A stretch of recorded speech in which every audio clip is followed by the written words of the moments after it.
Hi everyone, and welcome to the weekly review of the NZSX 50, where we take a look to see what the main board has been doing for the last week. Before I jump across, I just have to do the normal housekeeping, which is, of course, that this is educational purposes only.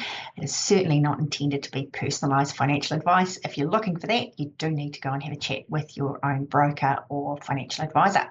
So let's take a look. Right, I have got the NZSX 50 gross index up here on the screen, and you will see here the last candle, which of course represents last week's trading. Now it is a red one, which means that the market closed lower than what it opened. So it opened at 13,196 point level or $1,000, and it actually closed at 13,066 for the week. Okay, so this is still actually a fairly good sign, because this is the highest our market has been for quite some time. So let's just go back to the 5-year. So you'll see here, if I just put my cursor, even at the dash line actually shows it really.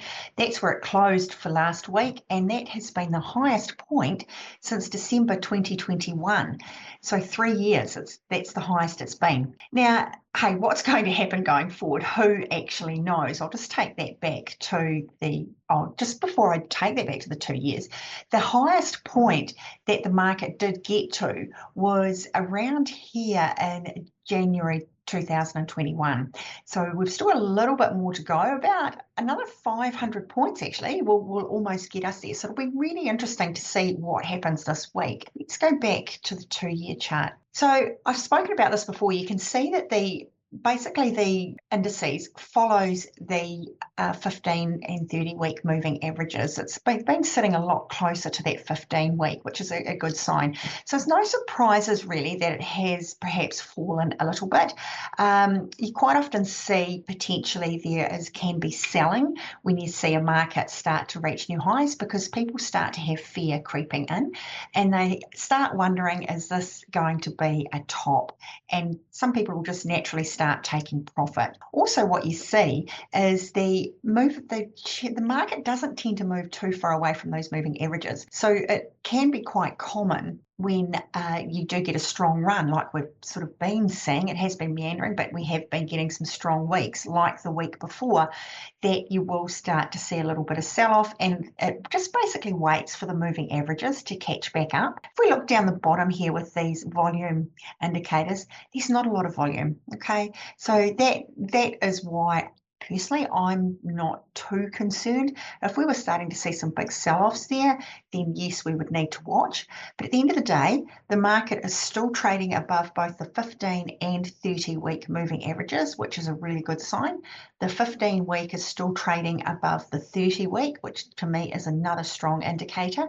And so I would be quite happy clearly I'm quite happy to hold my existing positions. I haven't entered any new ones just yet. We'll sort of wait a bit of that confirmation. But to me, this is a good strong indicator.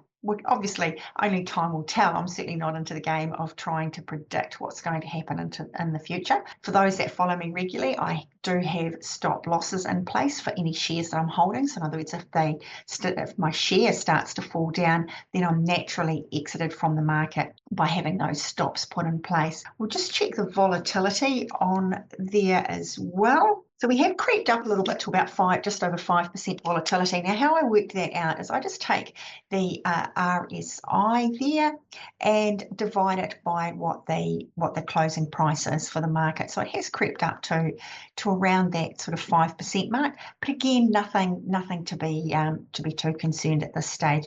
Obviously, I do like it to be under that 5% mark, but it's certainly not a red flag. It's basically just hitting on that. So anyway, so we'll stop there. I hope that's helped for this week. Come back on Thursday, because we are going to take a look at SPG Group and see how they have been performing. So until next week, take care.